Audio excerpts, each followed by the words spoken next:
अस्सलाम वालेकुम dear students, I hope you all are fine. Chemistry grade 9 unit number 6 जो कि पीटीबी के सिलेबस में यूनिट 7 है, यूनिट 6 है। अच्छा जी, हमने लास्ट टाइम ये दो एसएलओस को पढ़ लिया था अच्छे तरीके से। What is meant by chemical system, हमें पता है सिस्टम क्या है और उसका क्या कनेक्शन है सराउंडिंग के साथ। Influence energy transfer during a chemical reaction, जब किसी सिस्टम के अंदर रिएक्शन होता है उस रिएक्शन के नतीजे में यह हीट एग्जिट होती है, यह हीट एंटर होती है। एग्जिट होने वाले के केस में हमने एक्सोथर्मिक का वर्ड यूज किया था और एंटर होने के केस में हमने एंडोथर्मिक का वर्ड यूज किया था। अब सिस्टम आगे से देखा था, बेसिकली होता है आइसोलेटेड भी होता है, नॉन आइसोलेटेड भी होता है। तो अगर तो आइसोलेटेड सिस्टम होता है तो आपको पता है कि उसके अंदर से हीट का एग्जिट करना या एंटर होना मुश्किल होता है। Differentiate between exothermic and endothermic reaction by giving example, ये हमने देख लिया था। इसके अलावा हमने क्लोज सिस्टम, ओपन सिस्टम क्या होता है, इन सब के बारे में पढ़ा था। एक्सोथर्मिक क्या है, एंडोथर्मिक क्या है, ये सब हमने डायग्राम की मदद से सीख लिया था और आपके टीचर्स ने भी आपको सारा कुछ बता दिया होगा। अब ये दो आपके सामने तस्वीरें हैं, एक मेंटोस जो जुबान पर ठंडक का एहसास करती है, तो ये कौन सा प्रोसेस है, एंडोथर्मिक। हैंड वार्मर जिनसे हीट बाहर निकलती है, तो ये कौन सा प्रोसेस शो करते हैं, एक्सोथर्मिक। इसी तरह आपको एक और डायग्राम दिखाई थी, ये तीनों के तीनों फिजिकल प्रोसेस हैं और ये तीनों के तीनों कौन से फिजिकल प्रोसेस हैं, they all are endothermic process. ठीक है, और बॉइलिंग, मेल्टिंग, सब्लिमेशन। अब मैं आपको एक सिमुलेशन दिखाता हूं और आपसे क्वेश्चन करूंगा जी। सिमुलेशन प्ले करें स्टूडेंट्स। ये सिमुलेशन हमने फर्स्ट चैप्टर में भी देखी थी, ये है क्या, जरा गौर से देखें। ये मेरे पास एक बैग है, इस बैग के अंदर एक सॉल्ट है, ये सॉल्ट नजर आ रहा है आपको, और उसमें पानी की एक थैली है। तो जैसे ही हम इसको पुश करेंगे, पानी की वो जो बैग है वो फट जाएगा और सॉल्ट को अपने अंदर हल कर लेगा। अब इस दौरान आपने देखा टेम्परेचर 17 डिग्री हो गया। इसको फुल स्क्रीन करें। अच्छा, इसको मैं चाहूंगा कि हम दोबारा से एक दफा प्ले करें, आप लोग जरा नोट कर लीजिएगा अच्छी तरह। ये देखें, अभी बैग का टेम्परेचर 21 डिग्री है। इसको फुल स्क्रीन कर, जैसे ही मैं ये सॉल्ट इसमें हल होगा तो ये देखिए टेम्परेचर 17 डिग्री हो गया। अब आप मुझे बताओ कि ये इस सॉल्ट का पानी में हल होना, क्या ये एक्सोथर्मिक प्रोसेस है या एंडोथर्मिक प्रोसेस है। आप बाउंड्री देख सकते हैं, बाउंड्री पे आपको ब्लूइश कलर की लाइट नजर आ रही है। ठीक है, इट्स शो के कूलिंग। शाबाश, बताओ टेम्परेचर के गिर जाने का मतलब क्या है, हीट एब्जॉर्ब हुई है, हीट एब्जॉर्ब हो गई है। तो शाबाश, कौन सा प्रोसेस है ये, obviously it is an endothermic process. अब मैं सॉल्ट चेंज करता हूं, सोडियम हाइड्रोक्साइड, 21 डिग्री टेम्परेचर है, सोडियम हाइड्रोक्साइड। इसको फुल स्क्रीन करें। अब देखिए, जैसे इसको मैं क्रश करूंगा तो जैसे सोडियम हाइड्रोक्साइड, देखिए टेम्परेचर हो गया 74 डिग्री। इसका मतलब कि ये जो प्रोसेस है, सोडियम हाइड्रोक्साइड का पानी में हल होना, ये एक एक्सोथर्मिक प्रोसेस है और एक्सोथर्मिक प्रोसेस में हीट एग्जिट कर रही है और आप बाउंड्री देख सकते हैं, रेड हो गई है। बाउंड्री का रेड होना इस चीज की निशानी है कि हीट बाहर आ रही है। यही चीज हमने लास्ट लेक्चर में सीखी थी और अब ये चीज हमें अच्छे तरीके से क्लियर है। अब आपके सामने कुछ मैंने फिजिकल प्रोसेस लिखे हुए हैं, कुछ केमिकल प्रोसेस लिखे हुए हैं।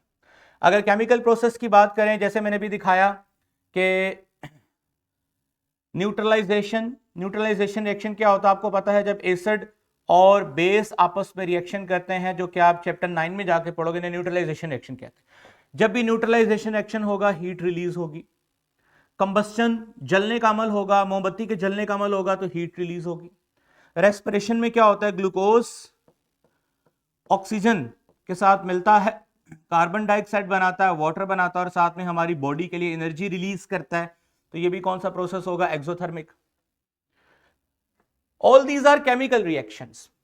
अगर मैं फिजिकल प्रोसेस की बात करूं बेटा, तो फिजिकल प्रोसेस में क्या होगा, freezing, condensation, dissolution of acid and alkalis and sulphuric acid and potassium hydroxide in water, ये कुछ खास केमिकल इनका पानी में हल होना, फ्रीजिंग का प्रोसेस, कंडेंसेशन का प्रोसेस, ये सारे फिजिकल प्रोसेस हैं और ये भी कौन से हैं? एक्सोथर्मिक हैं। आप में से कौन बच्चा ये जस्टिफाई करेगा कि freezing is an exothermic process? चलो शाबाश। आप में से कौन बच्चा ये जस्टिफाई करेगा कि सर ये फ्रीज करने का अमल जो है ये एक्सोथर्मिक प्रोसेस है? शाबाश। Freezing is an exothermic process, शाबाश, इसको जस्टिफाई करें।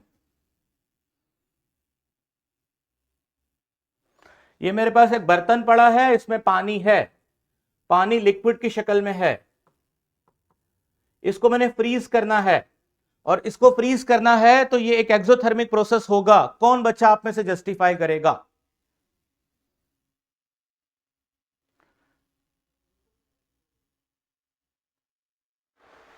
चलें शाबाश बताएं।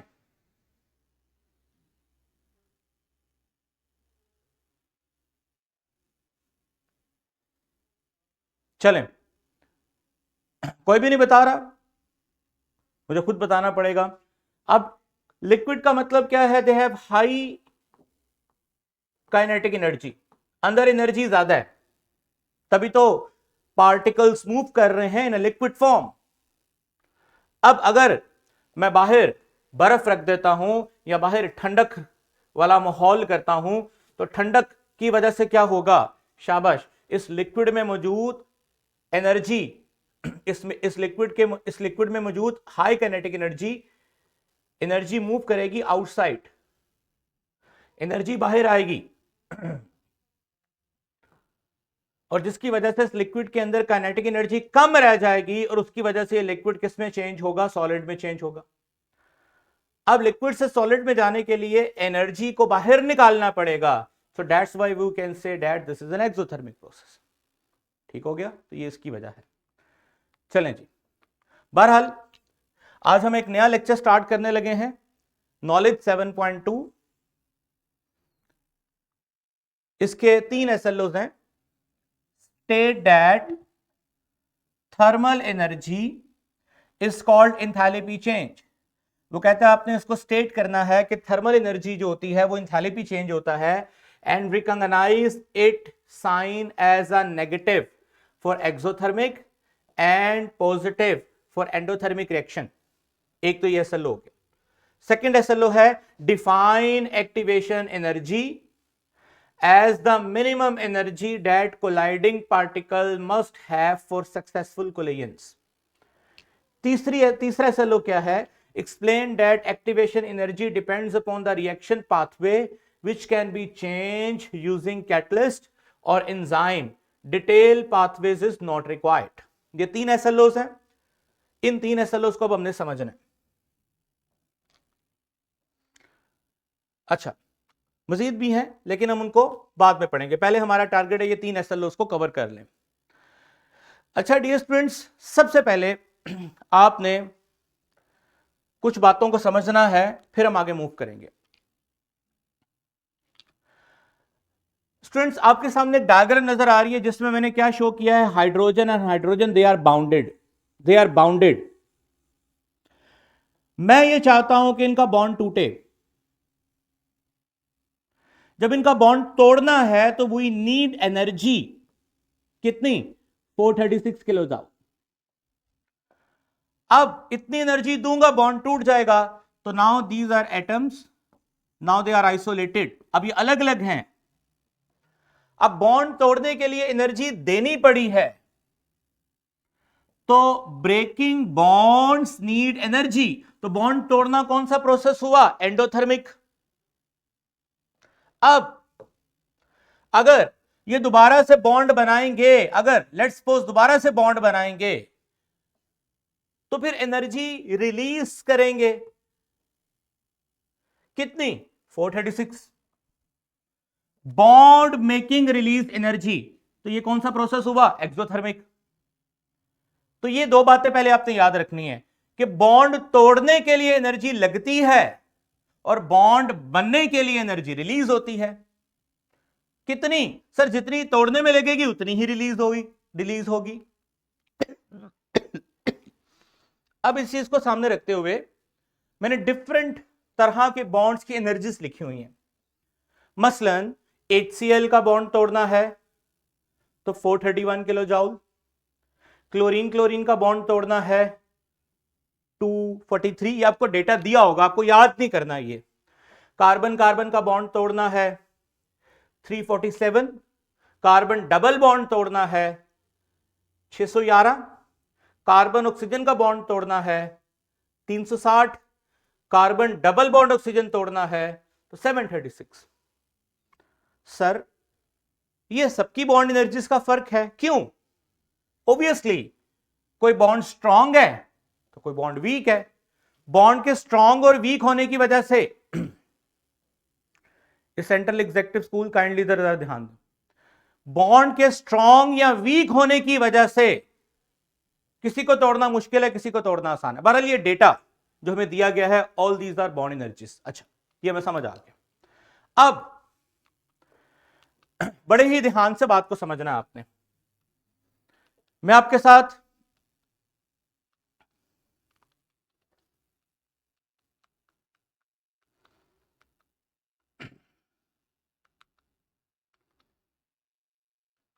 अभी आप होल्ड पे इसको जरा स्टॉप करें वीडियो।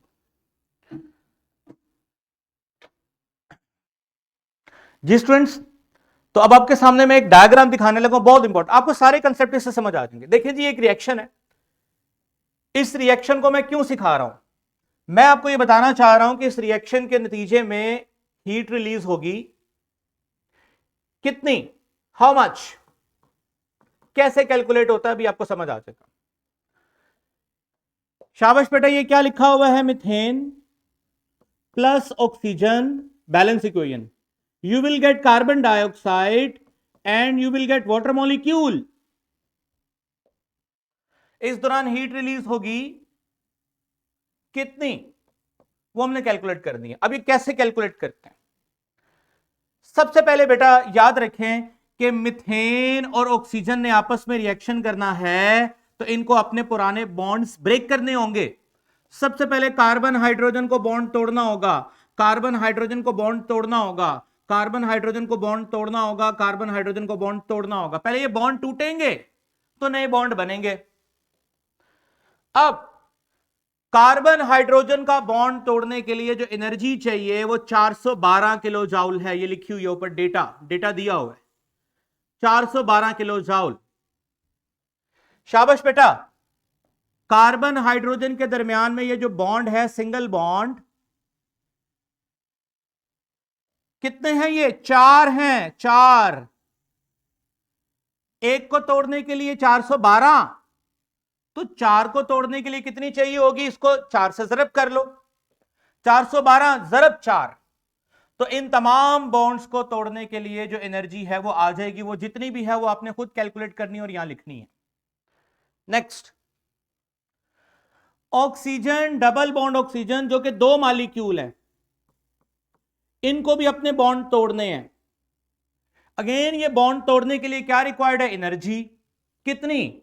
496। तो कितने बॉन्ड हैं? 2, मतलब 2 मॉलिक्यूल है ना टोटल। अगर आप देखो तो एक molecule, this is 2 molecule, O2, 2 molecule है। तो इसको तोड़ने के लिए कितनी चाहिए? 496। इसको तोड़ने के लिए भी कितनी चाहिए? 496। यानी दोनों डबल बॉन्ड्स को तोड़ने के लिए 496 चाहिए। जरा सामने फोकस करें जी। 496 मल्टीप्लाई बाय 2, जो भी आएगी एनर्जी आपने यहां लिखनी है। टोटल 2640 किलो जाउल, यानी इनको जमा करोगे आप तो टोटल आएगा 2640 kilo joule. 2640 kilo joule energy required है रिएक्टेंट्स के तमाम बॉन्ड्स को ब्रेक करने के लिए। जी डियर स्टूडेंट्स, सामने फोकस करें, मेरी तरफ इधर देखें, ये देखें, ये मैंने सारा डेटा लिखा हुआ है। 2640 किलो जाउल एनर्जी एब्जॉर्ब होगी, एनर्जी एब्जॉर्ब होगी। और ये यहां से लेकर यहां तक कितनी एनर्जी है? शाबाश, यहां से लेकर इस ग्राफ के अंदर देखो तो ये ग्राफ बताता है ये 2640 किलो जाउल एनर्जी है जो एब्जॉर्ब होगी। एब्जॉर्ब हो गई तो जरा गौर करो, ये सारे बॉन्ड ब्रेक हो चुके हैं, कार्बन अलग, हाइड्रोजन अलग, ऑक्सीजन अलग, सब कुछ आपको अलग अलग नजर आ रहा है। ये जो एनर्जी रिक्वायर्ड है यहां तक पहुंचने के लिए, इसका नाम है एक्टिवेशन एनर्जी। एक्टिवेशन, एक्टिवेशन मिल गई है एटम्स को अब दोबारा रिएक्शन करने की। एटम्स एक्टिवेट हो गए हैं दोबारा रिएक्ट करने के लिए। कितनी रिक्वायर्ड है एक्टिवेशन एनर्जी? 2640 kilo joule. अब क्या होगा, यहां से एक नया सफर शुरू होगा, शाबाश। Bond making. पहले क्या था? Bond breaking. अब क्या है? Bond making. किंगवे स्कूल, क्या क्वेश्चन है आपका? वालेकुम सलाम।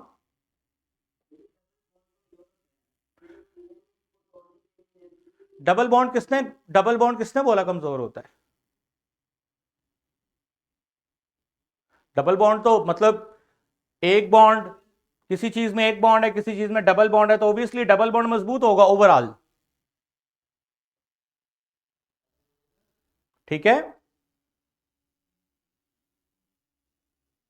ओके ओके, वापस आते हैं। लो जी, एक्टिवेशन एनर्जी क्या होती है सबको समझ आ गया।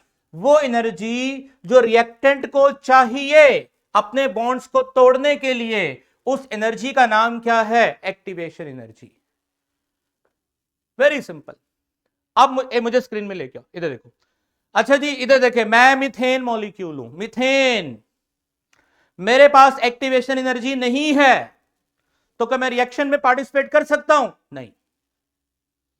तो पहली चीज आपको समझ आ जानी चाहिए कि रिएक्शन में पार्टिसिपेट करने के लिए रिएक्टेंट के पास क्या होनी चाहिए? शाबाश, क्या होनी चाहिए बेटा? एक्टिवेशन एनर्जी होनी चाहिए। और इस रिएक्शन में वो कितनी है? 2640। अब नया सफर शुरू हो गया, बॉन्ड मेकिंग। बॉन्ड मेकिंग में क्या होना है, इधर देखें, शाबाश, ये जरा गौर करें, इस एरिया में कौन कौन से बॉन्ड बनेंगे? New bonds will be formed between carbon and oxygen, carbon and oxygen, hydrogen and oxygen, hydrogen and oxygen. ठीक है जी। अब मुझे बताओ, कार्बन और ऑक्सीजन में जो डबल बॉन्ड है वो कितने बने हैं? एक, दो, दो डबल बॉन्ड बने हैं। कार्बन ऑक्सीजन के दरमियान में जब बॉन्ड बनता है तो 743। अब बताओ, 743 एब्जॉर्ब होगी या रिलीज होगी? जल्दी जल्दी बताएं, बॉन्ड बन रहा है, एब्जॉर्ब होगी या रिलीज होगी? भाई एब्जॉर्ब होती है जब बॉन्ड टूटना होता है। ये central executive school, central executive school.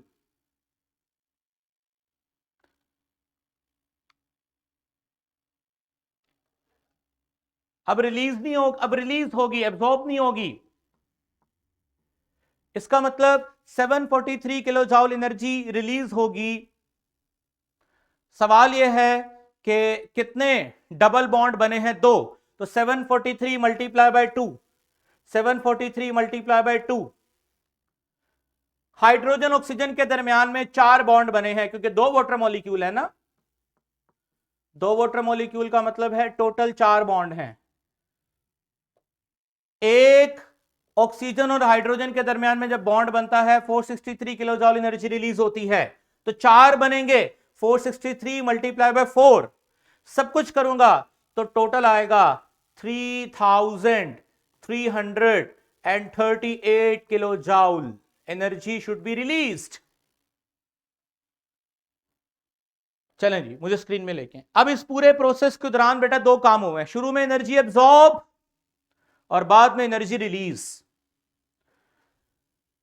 अब टोटल टोटल मुझे बताओ कि क्या एब्जॉर्प्शन वाला काम ज्यादा हुआ है या रिलीज होने वाला काम ज्यादा हुआ? आप में से कौन बताएगा? शाबाश, आप में से कौन बताएगा? एनर्जी एब्जॉर्ब ज्यादा हुई है या एनर्जी रिलीज ज्यादा हुई है? एनर्जी रिलीज ज्यादा हुई है।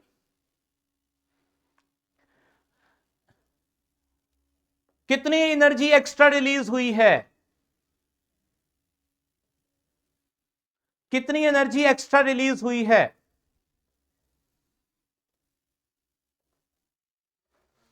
शाबाश, कितनी एनर्जी एक्स्ट्रा रिलीज हुई है? उसके लिए फार्मूला है, एनर्जी चेंज बराबर है energy needed to break bond minus energy release making bond. 2640 energy absorb हुई, माइनस कर दो जितनी रिलीज हुई है, 3338 किलो जूल एनर्जी रिलीज हुई है। तो जब आंसर आएगा तो 698, इसका मतलब 698 एनर्जी एक्स्ट्रा रिलीज हुई है, एक्स्ट्रा रिलीज हुई है। और ऐसा प्रोसेस जिसमें एनर्जी रिलीज होती है उसको हम क्या बोलते हैं बेटा? Exothermic process. क्या बोलते हैं? Exothermic process. ये पूरा चार्ट आपको समझ आना चाहिए। अब मैं यहां पर एक हाईलाइट करने लगा हूं चीज बहुत इंपॉर्टेंट। ये ग्राफ है, ये आप देख रहे हैं, मैं इसको हाईलाइट कर रहा हूं, ये ग्राफ है।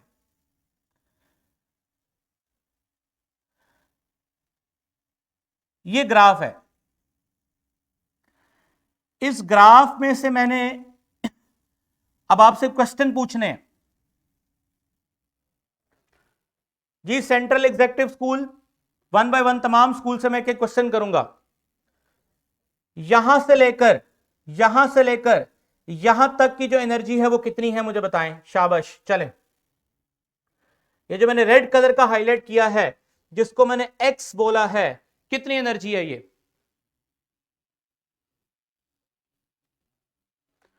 जी, central executive school.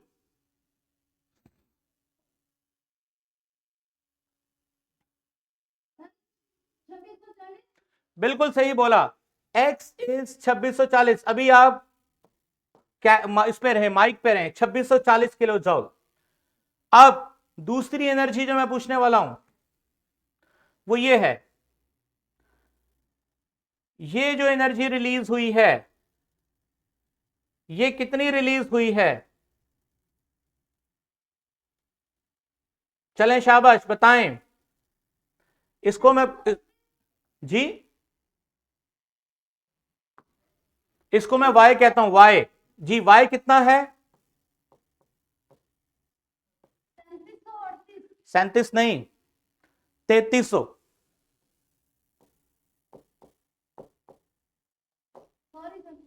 3300 kilo joule.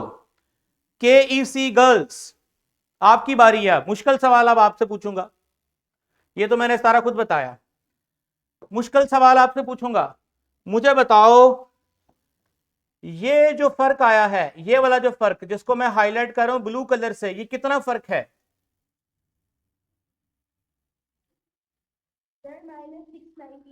Very good, this is mine. अच्छा, माइनस का साइन यहां पता क्या शो करता है? एक बात याद रख लें सारे बच्चे, बिल्कुल सही जवाब दिया आपने।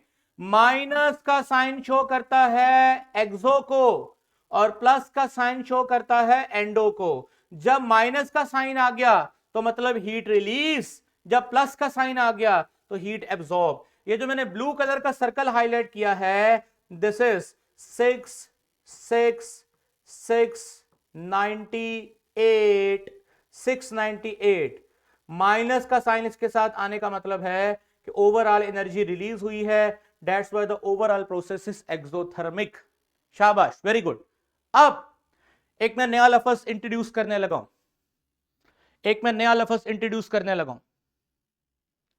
वो उधर चल जाए दूसरे बोर्ड पे।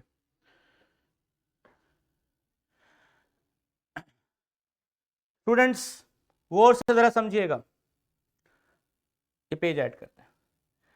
ये मैं रिएक्शन लिखा, ये मैंने रिएक्शन लिखा।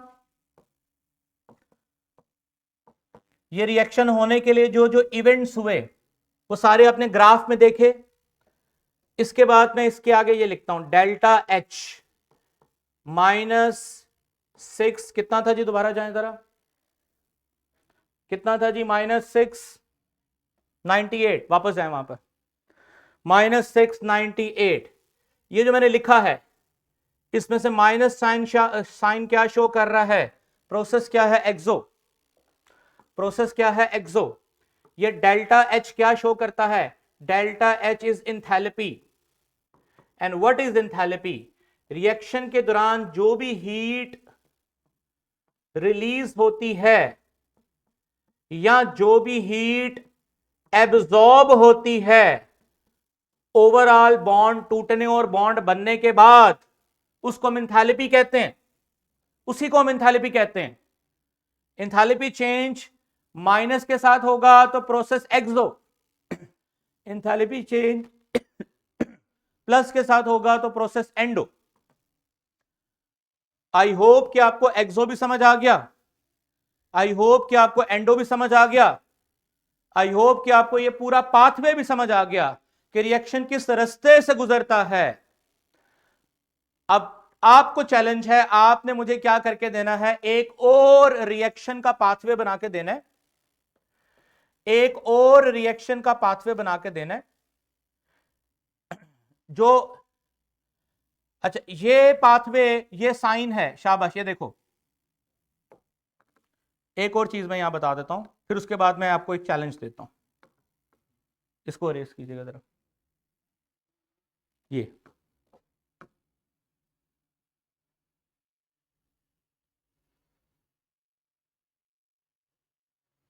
नहीं नहीं, सारा नहीं करना। चले मैं नेक्स्ट पेज पे, छोड़ दें इसको।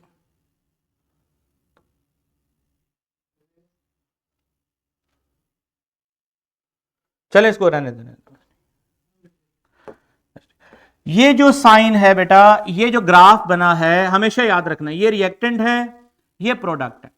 अगर रिएक्टेंट और प्रोडक्ट के दरमियान में ग्राफ ऐसा हो कि रिएक्टेंट हाई एनर्जी पे हो, प्रोडक्ट लो एनर्जी पे हो, तो जब भी चीजें हाई से लो पे ओवरऑल मूव करती हैं तो एनर्जी रिलीज होती है। ये प्रोसेस क्या शो करता है? एक्सो। इस ग्राफ को मैंने एक एग्जांपल के साथ समझा दिया। इस पॉइंट पे पहुंचने के लिए जो एनर्जी रिक्वायर्ड होती है उसका नाम क्या होता है? शाबाश, एक्टिवेशन एनर्जी।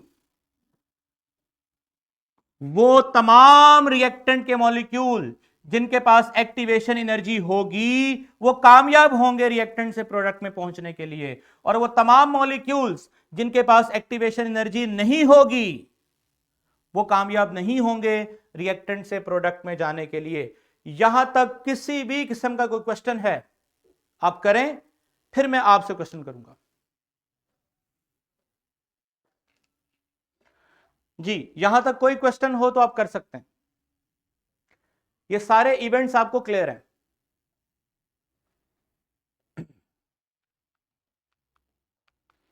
चलें फिर जवाब दें।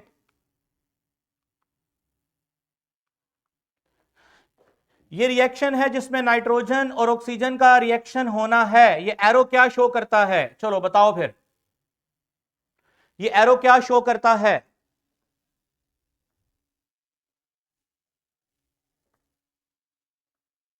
जीरो पार्टिसिपेशन है आज आप सबकी। ये एरो क्या शो करता है? जी, केईसी गर्ल्स बताएं, शाबाश। नहीं, ये हीट, ये बॉन्ड टूट रहा है ना, बॉन्ड टूटना है इनके दरमियान में अब, और एरो शो करता है कि हीट एब्जॉर्ब हो रही है। ठीक है ना, बॉन्ड टूटना है। ये शाबाश, बॉन्ड टूट चुका है। नाइट्रोजन नाइट्रोजन अलग, ऑक्सीजन ऑक्सीजन अलग। ये किस लेवल पे पहुंच चुके हैं? ये रिएक्टेंट थे, ये प्रोडक्ट हैं। ये कौन सा लेवल है? जी शाबाश, केईसी गर्ल्स बताएं, ये कौन सा लेवल है? बिल्कुल, ये एक्टिवेशन पॉइंट है, एक्टिवेशन पॉइंट। और एक्टिवेशन पॉइंट पे पहुंचने के लिए जो एनर्जी रिक्वायर्ड है उसका नाम मैंने बोला एक्टिवेशन एनर्जी। शाबाश, ये प्रोडक्ट में बन चुका है। ये एरो क्या शो कर रहा है कि एनर्जी क्या हो रही है? रिलीज। ठीक है, तो ये रास्ता आपको मैंने दिखा दिया हुआ है। इसके बाद अगली चीज जो मैं आपसे पूछना चाहता हूं वो ये है, इधर गौर से देखो, A2 B2 ये क्या बना है? शाबाश, this is we can say that कुलयन टकराव ए और बी का आपस में टकराव हुआ, टकराव के नतीजे में ही पुराने बॉन्ड टूटेंगे और नए बॉन्ड बनेंगे। अब टकराव कामयाब भी हो सकता है, नाकाम भी हो सकता है। टकराने का मकसद क्या था? प्रोडक्ट बनाना। टकराने का टकराने का मकसद क्या था? प्रोडक्ट बनाना। टकराना कामयाब भी हो सकता है, नाकाम भी हो सकता है। सेंट्रल एग्जेक्टिव आप बताएंगे टकराने का कामयाब होने का क्या मतलब है और नाकाम। कामयाब टकराव कामयाब कब होगा और नाकाम कब होगा? चलें शाबाश जी। सेंट्रल एग्जेक्टिव टकराव कामयाब कब होगा और नाकाम कब होगा?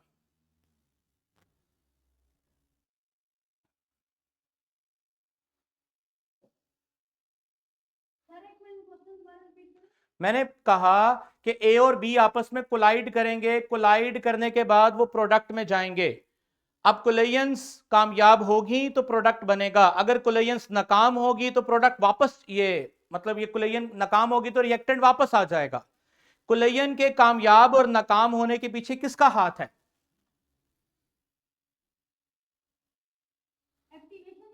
बिल्कुल सही जवाब दिया आपने। वो मॉलिक्यूल्स जिनके पास एक्टिवेशन एनर्जी होगी उनका टकराव कामयाब होगा और वो प्रोडक्ट में चले जाएंगे, और वो मॉलिक्यूल्स उनके पास एक्टिवेशन एनर्जी नहीं होगी या उससे कम होगी, उनके टकराने का कोई फायदा नहीं। टकराने के बाद वो वापस किस में चले जाएंगे? रिएक्टेंट में ही चले जाएंगे। तो ये बताना आपके लिए बहुत जरूरी था कि कितनी इंपॉर्टेंट होती है एक्टिवेशन एनर्जी किसी भी रिएक्शन को परफॉर्म करवाने के लिए। अब चलते हैं एसएलओस की तरफ और देखते हैं कि हमने किन एसएलओस को कवर कर लिया। टीचर से गुजारिश है कि वो ये तमाम एसएलओस बच्चों को एक दफा रीइंफोर्स करवाएं सैटरडे को, ताकि उन्हें ये चीज अच्छे से समझ आ जाए। पहला एसएलओ था कि जो थर्मल एनर्जी है, रिएक्शन के दौरान जो एनर्जी निकलती है, इज कॉल्ड एंथैल्पी चेंज। ये मैंने आपको बता दिया कि किसी भी रिएक्शन में जो हीट रिलीज और एब्जॉर्ब होगी वो है एंथैल्पी चेंज, और उसको पहचानने का तरीका क्या है? एक्सो के लिए माइनस का साइन और एंडो के लिए प्लस का साइन। एक्टिवेशन एनर्जी क्या होती है ये भी आपको मैंने बता दिया, वो कम से कम एनर्जी जो रिक्वायर्ड होती है रिएक्टेंट को प्रोडक्ट में जाने के लिए, as the minimum energy that colliding particle must have for successful collision। ये सक्सेसफुल कोलिजन क्या होती है? वो कोलिजन जो रिएक्टेंट को प्रोडक्ट में कन्वर्ट करवा दे उसे बोलते हैं सक्सेसफुल कोलिजन। और सक्सेसफुल कोलिजन के लिए जरूरी क्या है? एक्टिवेशन एनर्जी का होना। Explain that activation energy depends upon reaction pathway. ये लास्ट एसएलओ भी हमने नहीं किया, ये वाला एसएलओ भी हमने पढ़ना है। पहले दो एसएलओ हमने अच्छे तरीके से पढ़ लिए, उसके बाद ये चौथा एसएलओ भी पढ़ लिया हमने, ड्रॉ कर लिया हमने, लेबल कर लिया, इंटरप्रेट कर लिया रिएक्शन पाथवे को। रिएक्शन का जो पाथवे है, रास्ता, डायग्राम की मदद से फॉर एक्सोथर्मिक रिएक्शन कर लिया, एंडो नहीं किया अभी। एंडो का मैं कल अब नेक्स्ट लेक्चर में करवाऊंगा, अभी सिर्फ एक्सो का करवाया। विच इंक्लूड एंथैल्पी चेंज, जिसमें हमने देखा एंथैल्पी चेंज कैसे कैलकुलेट होती है, यानी डेल्टा एच कैसे कैलकुलेट करते हैं। एक्टिवेशन एनर्जी का पता चल गया। अनकैटलाइज्ड एंड कैटलाइज्ड रिएक्शन, अभी हमने जो रिएक्शन करवाया उसमें कैटलिस्ट का इस्तेमाल नहीं किया तो उसे अनकैटलाइज्ड बोलेंगे। नेक्स्ट लेक्चर में हम जो रिएक्शन पढ़ेंगे उसमें हम कैटलिस्ट का इस्तेमाल करेंगे, ठीक है। Recognise that bond breaking is endothermic and bond making is exothermic, ये वाला भी हो गया एसएलओ, ठीक है। Explain that enthalpy change is the sum of energy absorb and released, bond breaking and bond forming, ये वाला एसएलओ भी हो गया। Calculate enthalpy change of a reaction giving bond energy values, bond energies की values दी गई थी आपको और आपने उनका इस्तेमाल करके एंथैल्पी चेंज कैलकुलेट करना सीख लिया। ये सारे एसएलओज हो गए तकरीबन। बस रह क्या गया है, मैं आपको दोबारा बताता हूं। ये वाला एसएलओ रह गया, इसके अंदर अनकैटलाइज्ड वाला रह गया, कैटलाइज्ड वाला, और इससे पिछला